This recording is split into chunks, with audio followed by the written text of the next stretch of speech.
Off the Vegas Strip, we're talking Big Ten championship game, Penn State versus Wisconsin. Showdown in Indianapolis. Who do you like? Yeah, we like the road underdog here. That's right. We're going to take Penn State plus the points. What we have here is an ATS streak, and not all of them are created equal, folks. Penn State in their last 7 games have won all 7 of them straight up. They've covered all 7 of those games. Not only covered them by a significant margin, 19 points per game. Quite simply, the betting markets have not caught up to this red-hot Penn State team. What a difference a month plus makes. Just back on October 22nd, this Penn State squad at home against Ohio State was catching 19 points. When was the last time you saw a Final Four contender at home that was catching almost 20? Yeah, a lot of that had to do with their 49-10 loss to Michigan. Keep in mind, in that game, Penn State was playing a couple of walk-ons at linebacker. Misleading, poor performance for him in that game. Series history in this Big Ten showdown. The underdog has covered 5 straight times.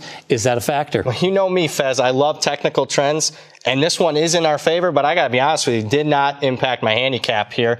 All of the games have been relatively single digits as far as the line goes. That's the case here. I don't think there's a motivating factor. Hey, we're disrespected. We're an underdog. I just think it's happened to be the case that the dogs covered 5 straight. What may be a motivating factor is 2 years ago, this Wisconsin team was favored against Ohio State in this title game and got punked 59-0. Is that a factor? It's not a factor here because you have a different head coach. Paul Chryst is only in his 2nd year here. Gary Anderson was the head coach at Wisconsin at that time. Plus, they're not playing Ohio State looking for revenge here. They're playing Penn State. Didn't affect my handicap. Your second key handicap. Second key handicap here is we got an injury at Wisconsin's quarterback position. It affected them in last week's game against Minnesota. What they have here, they went to a freshman quarterback about game 3 of the season, and he's got more upside than the 5th-year senior Bart Houston. But the markets are kind of treating this game like they're created equal. I actually have Hornibrook in my power ratings 1.5 points better than Houston. And without the freshman, they actually really struggled last week against Minnesota. Yeah, they did. And I must say he is probable or